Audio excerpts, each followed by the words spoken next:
We are going to talk about Europe and to make a quick overview of the IT market in Europe today, because our listeners would certainly want to know how it works, how dynamic it is, and what can they expect if they start doing business with European business people.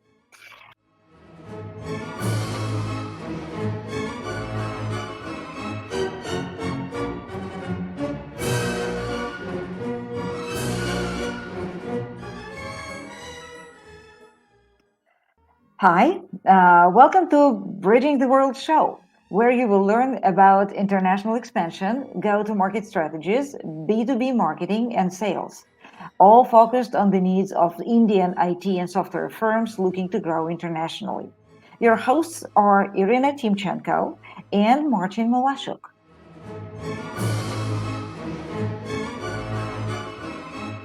Hi, Iryna, in the second episode of Bridging the World show. Hi, I'm happy to be here. It's nice. We have a lot of information today, and I'm glad that we can share it with our audience. So what we are going to talk about?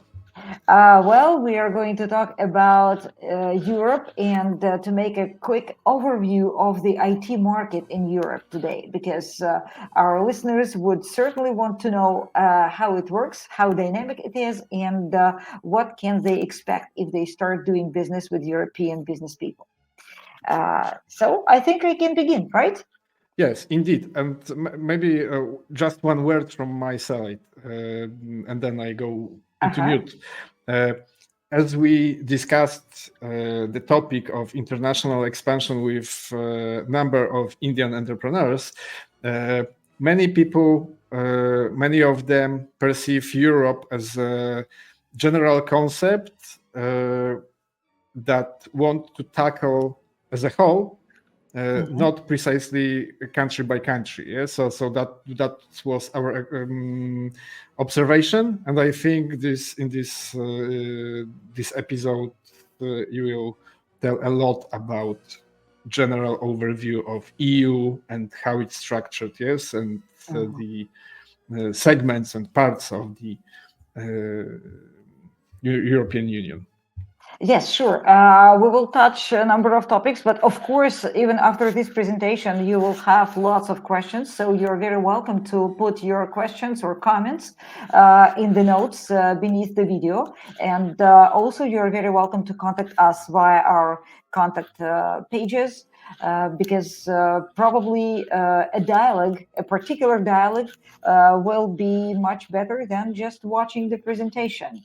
I am hoping that the information that we're going to share today will cause a lot of questions and a lot of interest. And we are always with you to help you answer those questions. So I think I will begin, right? Yep. Okay, so the topic today is Europe and the overview of the IT market in Europe. During the meeting, we will touch a number of topics, and the main of them will be about Europe's IT industry snapshot. We will talk about IT market size and its trends, about the market segmentation, about European Union and non-European Union countries and markets, and how IT industry is represented in them. And we will talk a little bit about the general key market trends and challenges of doing businesses with European business people, some success stories. We will talk about the ways of entering the European market and a kind of an action plan discussion. It will be just a touch of it because that is, of course, a separate topic, but for discussion. But at least we will touch it. The resources which we used to create this presentation come from different places. We used different research articles which were available in the open access on the internet. We used a few white papers presented in the near time, just in the year 2023 and in this year. We also read a number of newsletters coming from the large IT companies that create surveys and give reports about what is happening in the industry. And of course, we read a few dozens of latest internet publications about how European Union countries, and not only European Union, just European continent, I would say, does business in IT industry and how it collaborates with other parts of the world. To begin with, I think we need to take a very quick glimpse at European Union and Europe in general. European Union is an entity of states of 27 countries in Europe with their common government, with common institutions that unite these countries into a whole, and with some common economy. It is not that they are completely tied up with each other, but the economies are tightly connected, and there is very strong collaboration between economies and between businesses of all European countries. And of course, in European Union, there is a set of rules, a set of legal rules that practically dominate in this whole territory called European Union. European Union countries use the same currency. It is euro, or just in different nations call it different ways, but in English it is pronounced like euro. And one more thing, a general thing that I need to say about European Union is that there are many languages spoken in the European Union. There is no single language that would unite all these countries officially, but unofficially, English language is the language of international communication globally, so European Union also accepts it. Most of the business people who you will meet in Europe will be able to talk with you in English. Sometimes it may be a little bit of a complication because because the countries like France or Germany or Italy, they have their own national cultures, national languages. But of course, highly educated people who are doing successful business, they communicate internationally, and it is kind of a tradition to communicate internationally in English. This is why I think you will have no big problem if you address your future business connections in English. I think that saying this, we can continue and proceed on to the talk closer to the IT industry in Europe, because there is really a lot to talk about today. And we collected a lot of actual information, figures and examples and different success stories that prove that this collaboration is developing and has a very wonderful potential for the future. So among more than 30 countries located in the European part of Eurasia continent, the 27 countries comprise the unity known to us as European Union. But at the same time, with all the currency that they have, with all the economics and all the laws on the legal legislation system, that the common system that they have, they still have their own national specificities, and every country has its own IT industry, of course, different businesses that do successful work on the territory of their country. But of course, due to the fact that European Union joins forces of these 27 countries, this business is done a little bit easier in collaboration with that between them, because there are practically no borders between these countries. You can travel between them easily. People meet at conferences and online all the time. Today it is becoming easier and easier because we do not have to travel to each other, which is still very good, of course, but more and more connections are happening due to the virtual facilities of communication. And so you can consider that European Union is a single entity. And if you start working with one of the countries of Europe, it means that you're practically open to working with all the community of European family, of the big European family. European Union has, in fact, 24 official languages. And in many situations, when you start collaborating with a certain country, of course, you will hear people speak their own national language between themselves. But there is a certain culture in IT industry of European countries, of European businesses, that everybody speaks English as soon as they hear that there is a foreigner in the group of people that they're communicating with.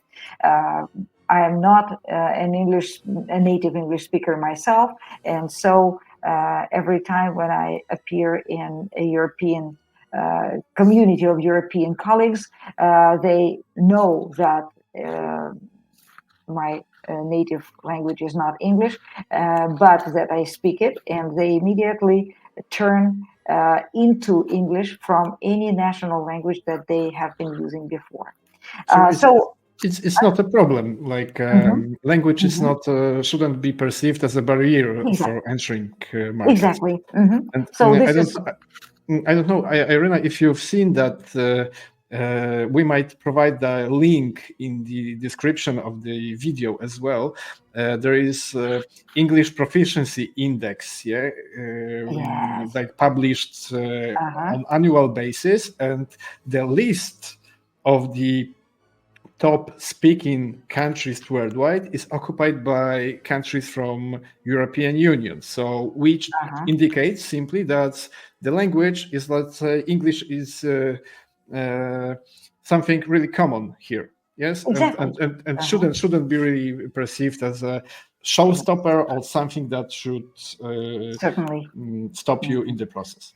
Certainly. And you see, Europe has been very popular for its wonderful cultural values and as a center of tourism for the whole world for many years. And many people, millions of people, keep coming to different European capitals and places of interest every year. So it is quite normal for Europeans to see people coming from different other nations from all over the world and walking in the streets just among Europeans. This is why there must be some common language, some common culture, understanding of each other. And this is why I think the amazing European tolerance to different other cultures.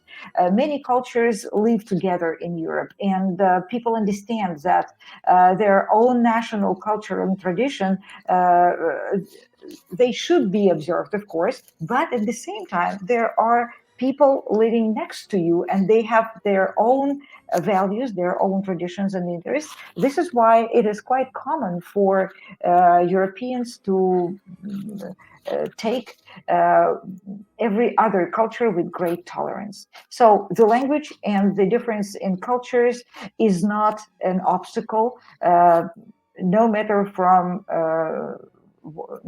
what place in the world you are representing and you come from. Returning to European IT industry, we need to say that it is today one of the largest and most dynamic technical ecosystems in the world. It is an ecosystem because all these industries are connected together and all the businesses work like one. With significant contributions from both European Union and the non-European Union countries.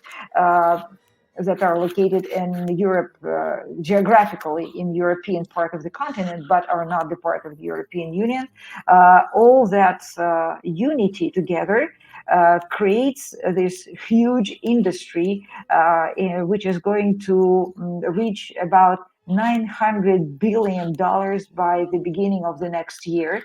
And during these recent few years, the researchers have fixed a steady growth, annual growth of this industry to approximately 5 or 6% every year. So it is going to grow by the year 2025 to almost $1 trillion. And of course, I think that in the year 2026, it will be about $1 trillion. And so the key areas of expansion today include digital transformation, cloud computing, cybersecurity, and of course, artificial intelligence. These are the main industries that are keeping the attention of all IT sector. And the countries like Germany, France, and the Benelux region, which is Belgium, Netherlands, and Luxembourg, these countries are kind of pioneers in the development of these technologies. They have the biggest number of companies successfully developing the industry and the most experienced specialists in the area. Okay, the IT sector in the European Union contributes about $540 billion to the region's GDP every year. This is a huge sum of money, and this is compared to what you can see in the United States, which is, of course, the world's top country in the IT world, in the IT whole IT industry of the world. But still, Europe, practically the United Europe, practically goes second after the United States. In the year 2023, IT spending in the European Union was estimated at almost 400 billion euros. I'm sorry, because I have found some figures in euros and some figures in dollars in different resources, but as dollar and euro are not very different today, I think that it is more or less comparable. So even this year there was like a moment when the exchange rate was 1-to-1. Yes. So. Yes.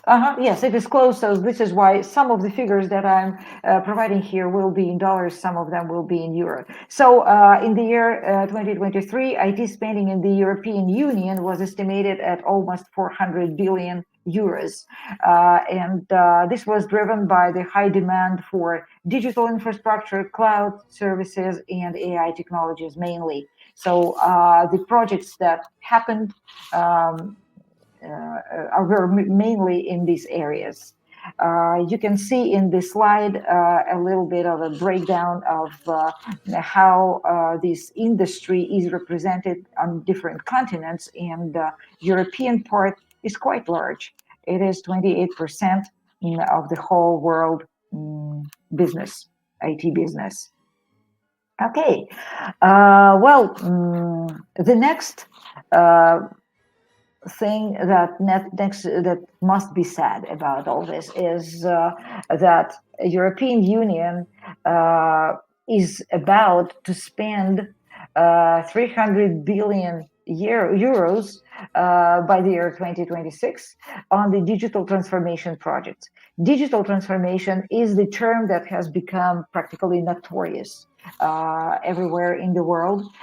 Probably at the time when COVID was at the peak, everybody started talking about digital transformation.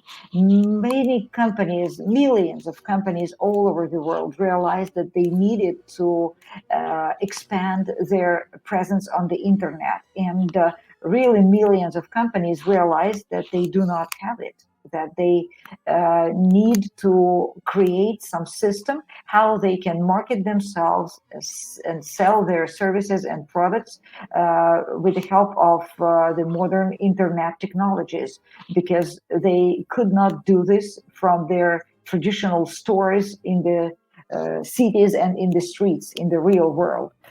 This is why I think there was, it kind of provoked the whole boost of the development of digital transformation projects.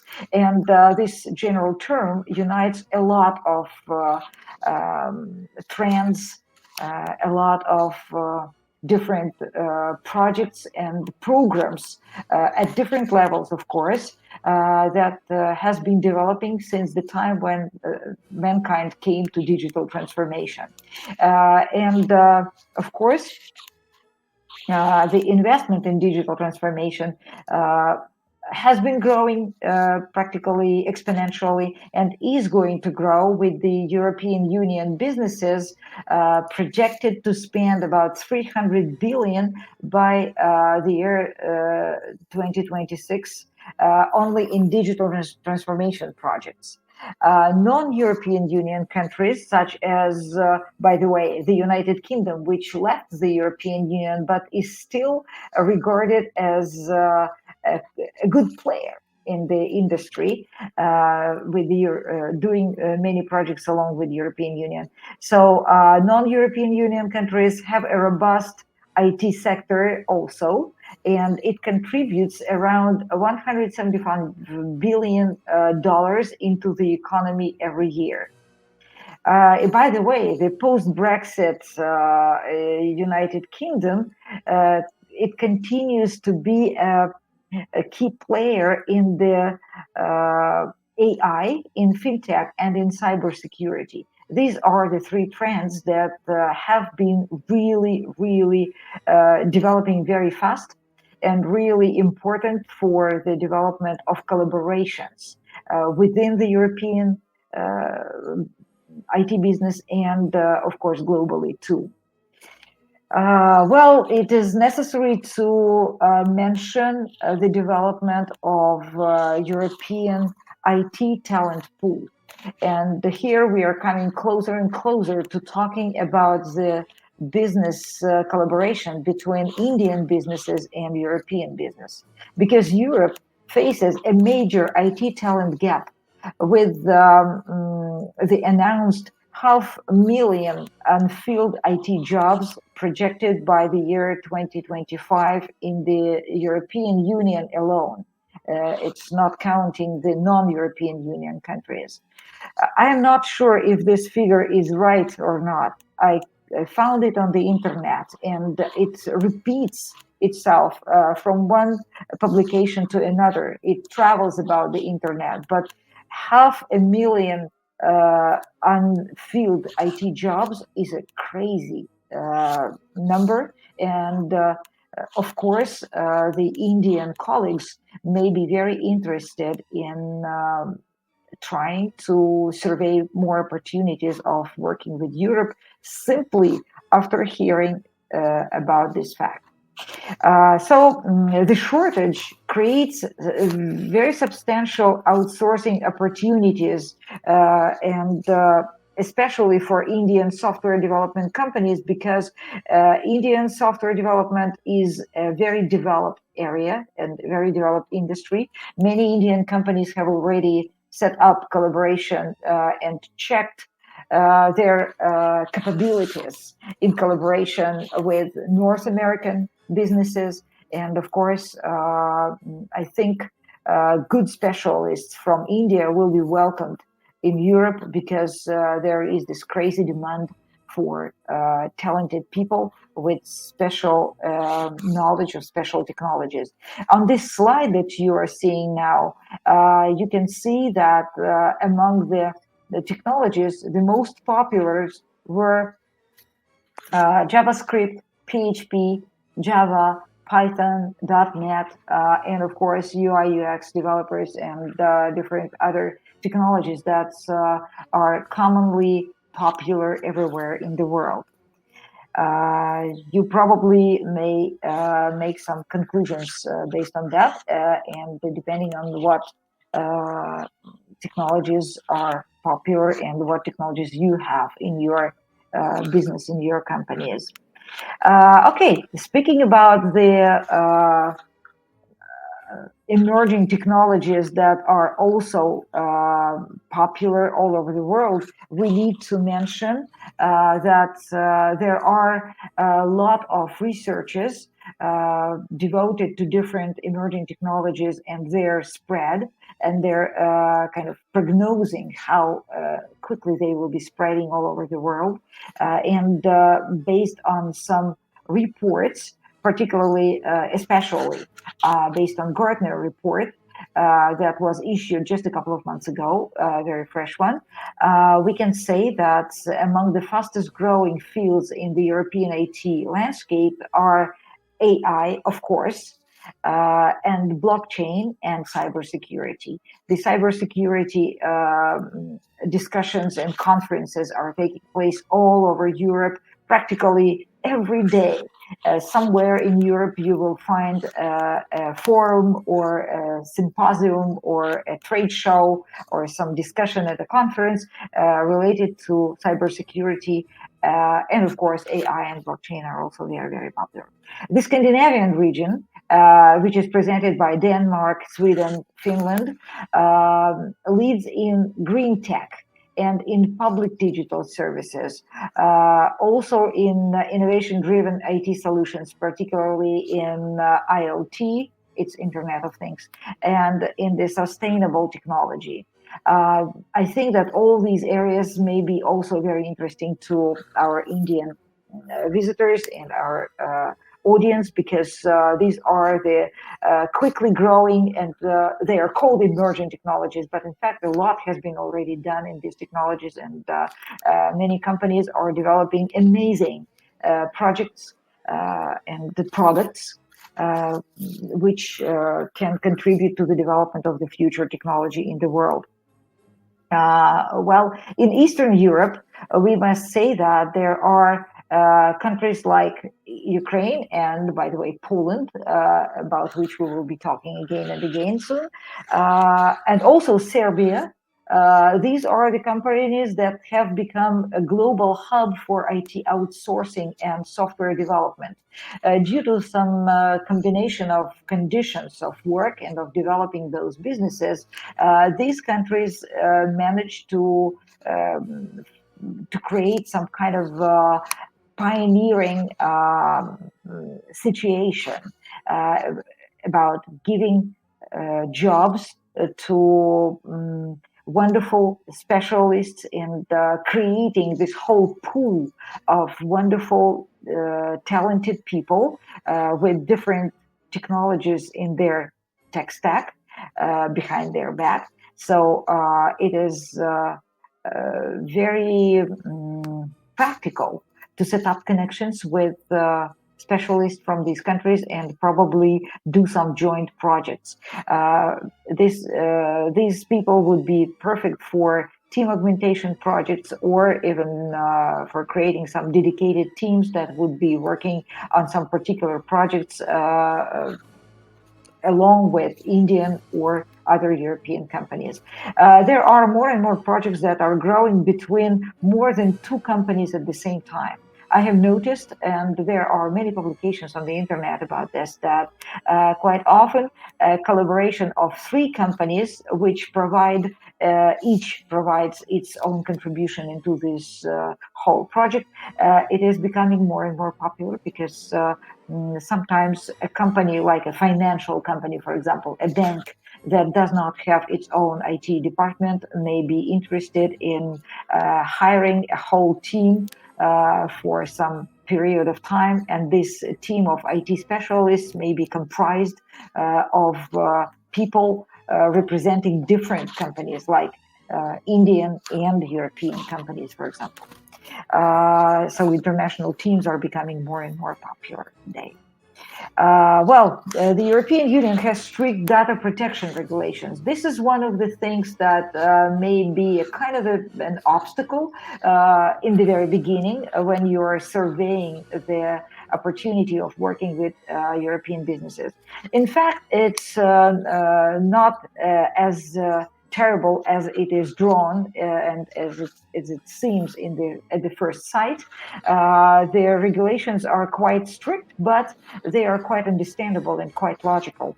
So the people who have worked with European businesses once do not have problems with being compliant to this so-called General Data Protection Regulation, GDPR, and any other regulations that exist in Europe, all over European countries.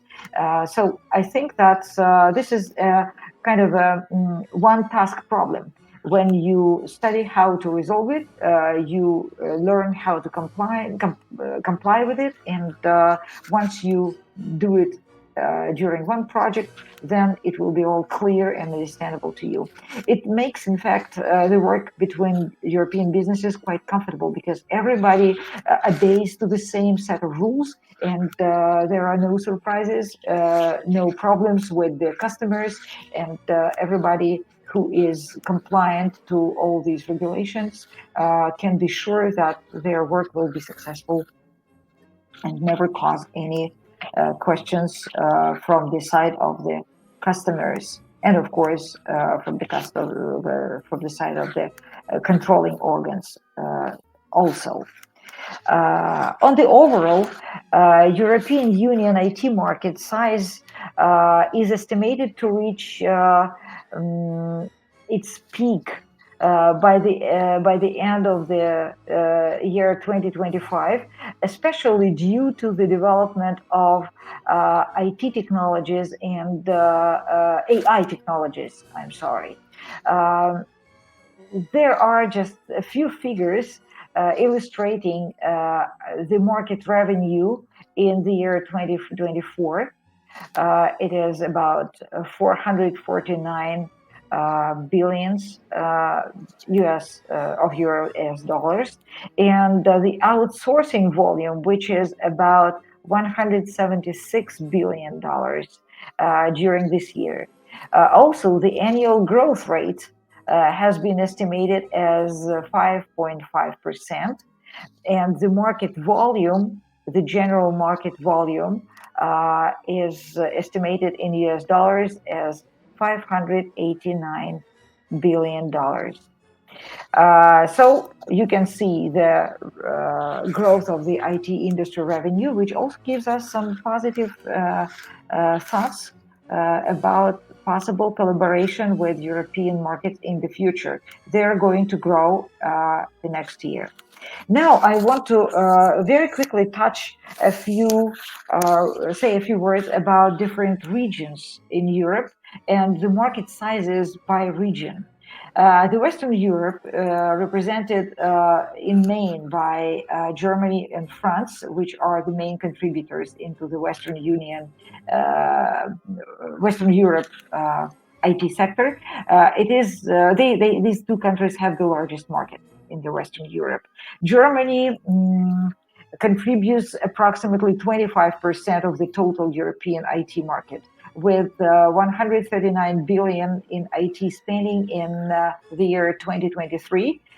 This year, of course, it will be even bigger. And Germany is a leader in industrial software, in Internet of Things, and AI technologies. It is certainly a leader because the other countries are following it with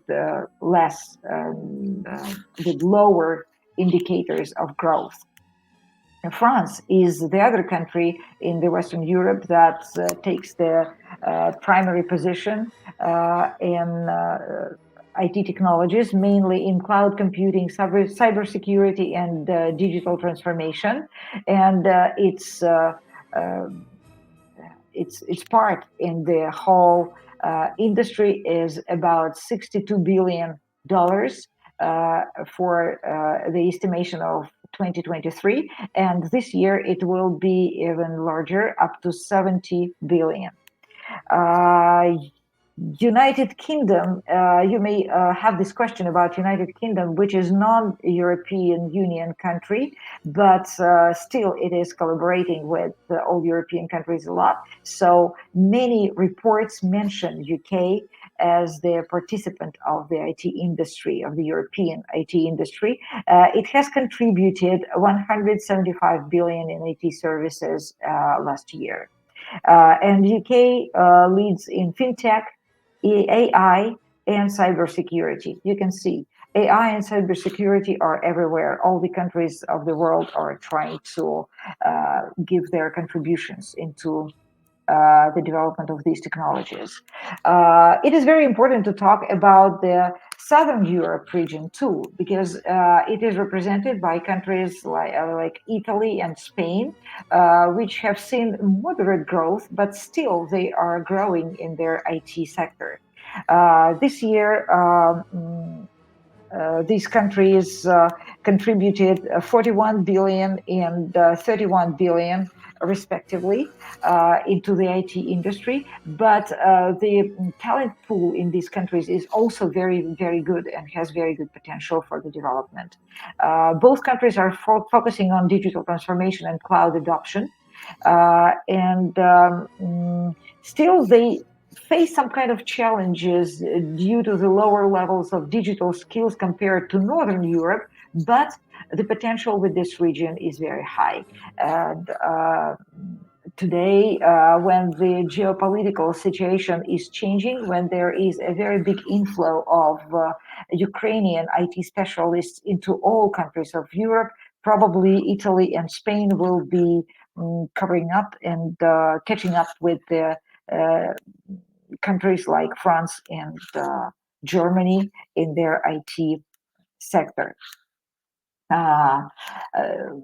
To speak about Nordic countries, which are represented by Sweden, Denmark, Norway, and Finland, collectively, all these companies form a very strong IT cluster that contributes about $58 billion to the industry every year.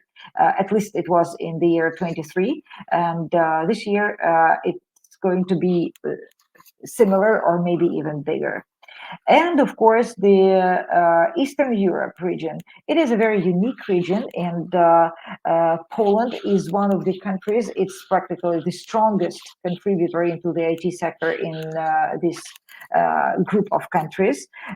Poland has a market size of $13 billion in IT, and it has become a major outsourcing hub due to a large pool of skilled IT professionals and very competitive costs competitive costs compared to the Western and the Northern European countries.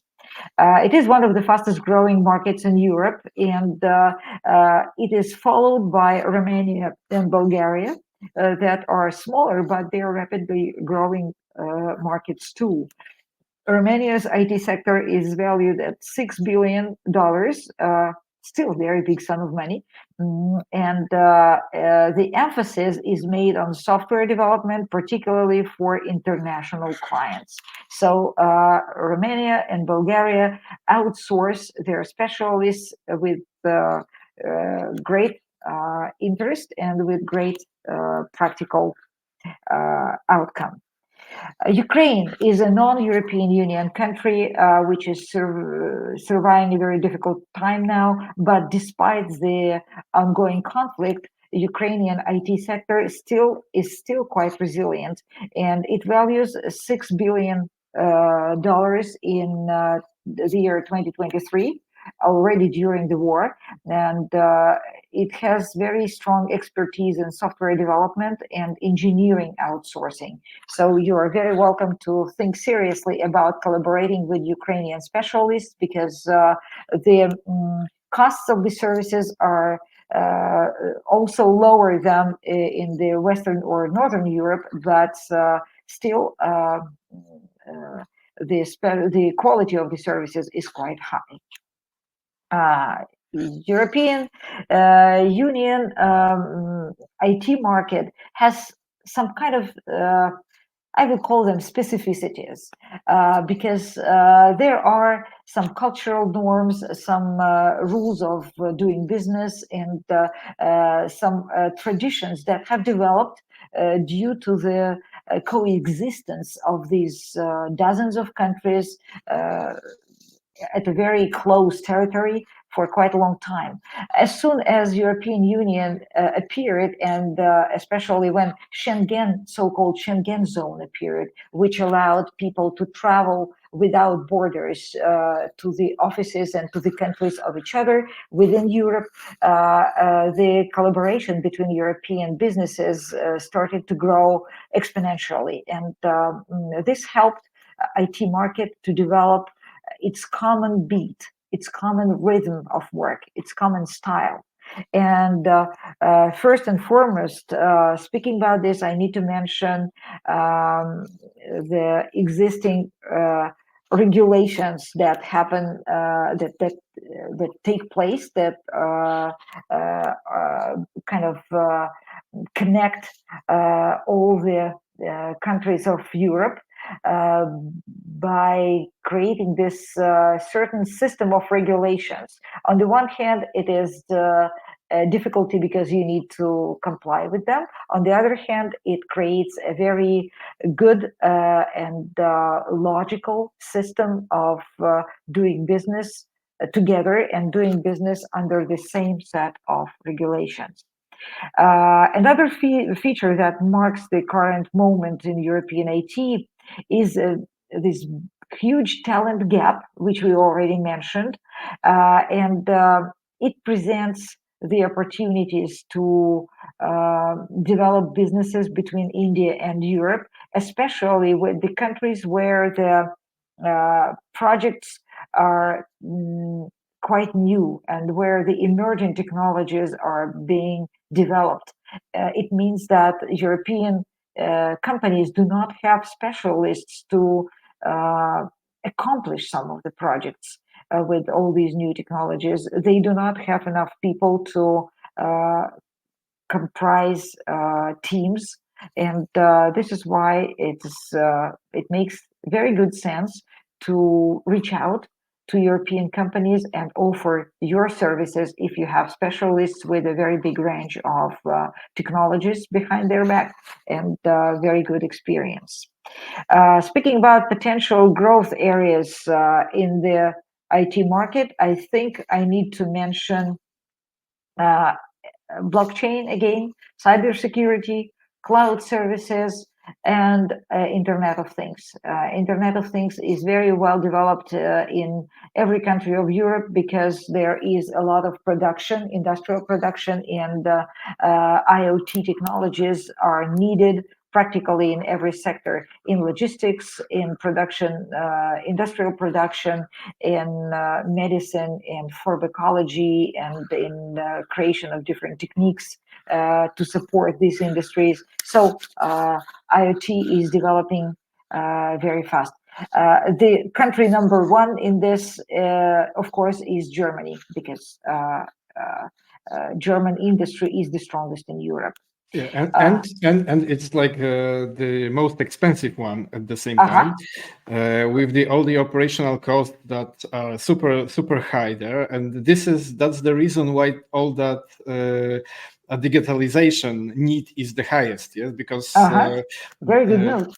Yeah, Mm-hmm. so it's like when you compare the country with low cost of operations, the need of streamlining, digitalizing, and using IoT services and sensors in the process is lower than the one where the operational costs are super high. So that's why there is the pressure for the cost optimization through technology. Yes, exactly. So and this manufacturing, as you said, yeah, the manufacturing and the industry parts of the economies are very strong there. Yes, it is certainly so. And on this slide, you can see the top 10 strategic technology trends for this year. And of course, they will be transferred for the next year. And you can see that there is a lot of talk about AI, machine learning, and different intelligent applications for different production and industrial plants and different technologies for industry, for serious industry. Also, there is a lot of talk about sustainable technology in Europe. Sustainable projects are becoming one of the top interests at various international conferences, at meetings, and by research people, and not only by the scientists but practitioners of business too. So if you hear talk about new projects taking place in sustainability, please be sure that in Europe you will find very good colleagues and very good partners to develop such projects.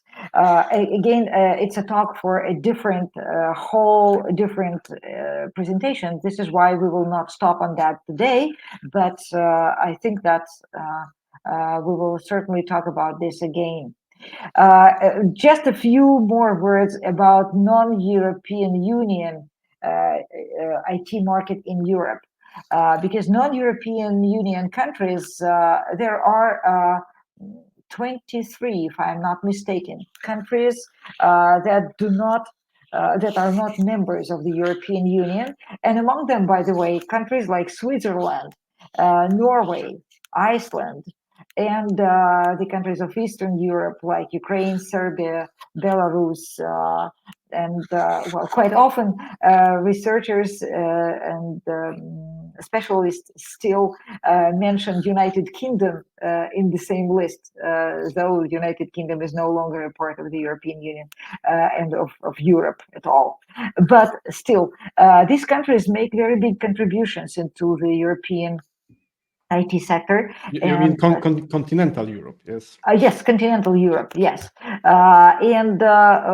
For example, Switzerland has a very highly developed IT sector, and especially in financial services. They like working in financial domain because, you know, Switzerland is the place where the leading banks of the world are located. And of course, those banks need some strong security technologies. They work with a lot of online operations. And of course, they need to develop very strong software systems to keep their data, to create some systems of collaboration and communication with clients, of course, some financial exchange systems, and again, the security of those transactions. All these systems require a lot of software development. This is why Switzerland is on the foremost of development of IT for financial sector. They focus on data security, artificial intelligence, and innovation-driven industries. Norway and Iceland are pioneers in sustainable tech, in renewable energy tech solutions. It is very important for their industries, economies, and of course they're developing digital projects in these areas, and the general digital transformation too, because these countries have very strong industries and are interested in high internet penetration, and they follow very serious and progressive digital policies in their industries and in their economies. Eastern Europe is rapidly growing AI and mobile applications development. Somehow these domains are kind of very, very well presented in the Eastern European IT market.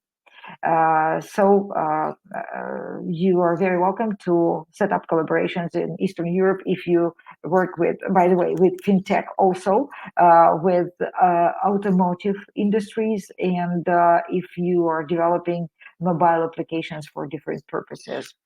So it's good to know. Well, and just a few more little items, and we will be wrapping up for today.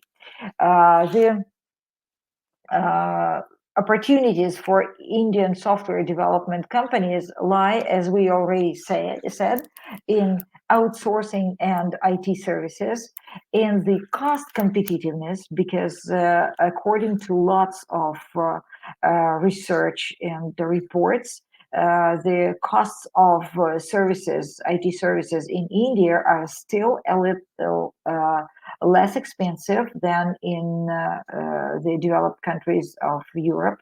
And also the collaboration may be in the access to niche markets. Some niche markets that are developing very fast in Europe now, they critically need people to help them develop more projects. There is very big demand for projects, and so niche markets may be a very good thing to start with if you want to develop collaboration with European companies. And of course, research and development collaboration is being developed very actively. India is famous for its R&D companies and centers. So is Europe. And probably the joining forces between these two regions in research and development for the future would be a very good idea too. And of course, just access to different public contracts is another thing to keep in mind, because all this will be developing in the next year with acceleration. Among the key trends in the European IT market, we have already spoken about it, but let me just mention it again once again. It is in digital transformation, cybersecurity, cloud computing, and AI and automation. These are the four main trends where the business will be developing. Yes, and the fifth one, I'm sorry, I forgot to mention it. It is sustainability. It is also there is also growing demand for green IT solutions, energy efficient solutions, and everything that is related to sustainable development of business and industries and economies. Probably we are coming to the end. I need to mention very shortly the possible challenges that you need to consider in in collaboration with European countries. It is about this regulatory compliance, which we already spoke about, but I don't think it is something that really should keep you alert, very alert. It is something that you should just study and understand where and how you need to be compliant with European regulatory items, and this is it. There are many specialists in Europe that can explain all these details to you, and as soon as you start developing the collaboration, before you sign any contract with a European company, you will certainly discuss this item with their top managers, and they will help you understand what kind of compliance they have to obey, and where you need to agree about following some certain rules that are present in European IT sector. Then, of course, we will of course describe it and cover those topics in the coming episodes. Yes, because this is like a type of go-to-market strategy. Yes, absolutely. Yes, different ways of entering markets, and all the supports will point as well how to manage. So practically, there are these four items that you can see on the slide that may cause your, intense attention, I would say. It is not something that should scare you away, no, but it is just something that you should learn about before you start collaboration with European businesses. And of course, this is why we are here. We are going to discuss this in our future episodes, and if necessary, we will collect a lot of information about it and invite specialists to speak with us, to share some details of these possible regulations, or to talk about different cultural and language complications or barriers. By the way, we can have a whole presentation about illustrations of different comical episodes related to cultural and language barriers and differences that people face. But it can be overcome. It is not something that you should be really scared about. And of course, the complexity of taxation, it is not so much complexity, but it is just difference in the way the taxes policies are done in India and in Europe. But again, there are some particular rules in every country. So depending on where you're going to work, you will be happy to, you will be able to study all that for a particular situation. Well, in the end of the presentation, I put a few examples of successful collaborations between Indian companies and European businesses. You can probably see the names of the companies, large companies that everybody knows. I will not give you any particular stories right here, right now, but maybe you will be interested to take a look. You will have the link to the presentation and you can return to it anytime. There are also some examples of European companies that actively work with India in different sectors. And in the end, I can only give you a very quick glimpse on the ways how to enter the European market for your business. It is about partnerships and joint ventures. We will be probably doing another episode about the details of how to set up those partnerships and joint ventures, and where you can find a very good way to start and develop it. It is by setting up local offices, which is also a good topic for a separate discussion. It may be acquisition of European startups. Some companies want to buy a startup and develop its the way they see its strategy. And again, we can discuss how to do this and what kind of strategy would be good to select. And it is by tailoring services for local markets. I think that all these items can be the reasons of our discussions in the future. With this, I think I will wrap up the information.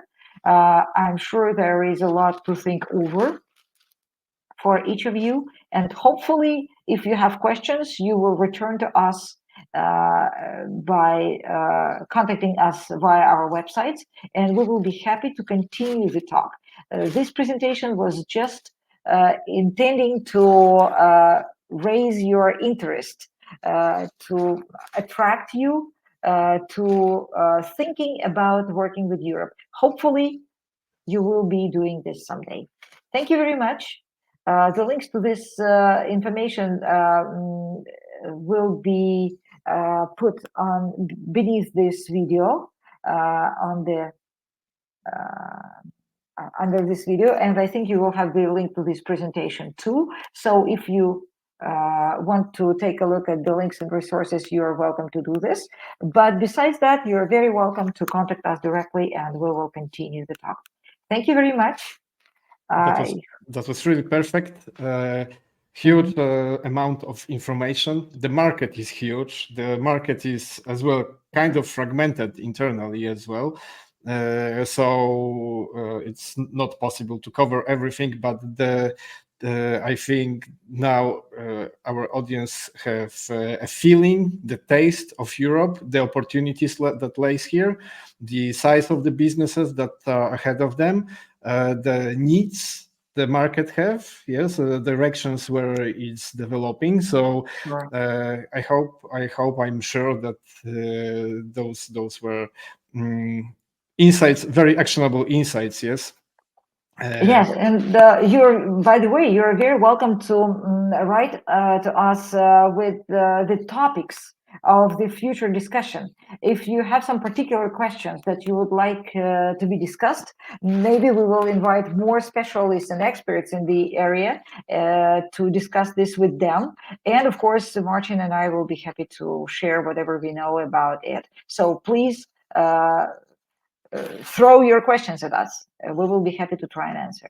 Perfect. Yeah. So we've got this stage covered. So Europe, European Union in particular. And in the next episode, we'll talk about Poland, the place of the Poland in European Union, the chances that are ahead of you when you will pick up this opportunity to go into Polish market, to build your presence there, and then scale up into other markets that are interconnected. They are divided internally, but still there is like very strong links between each inter-European markets. Do not miss that episode, guys. It will be very, very important and very informative. Thank you very much. Bye-bye. We are saying bye-bye. Talk to you soon. Thank you for watching and listening to us. The show was prepared and hosted by Iryna, the owner of Business Development and Consulting, who helps young companies set off successfully on their journey of international business. And Marcin, founder of Grow My Tech, who helps IT firms grow by designing and executing B2B marketing and sales strategies. Do not forget to subscribe, give us thumbs up, and share your thoughts in the comments. See you next episode.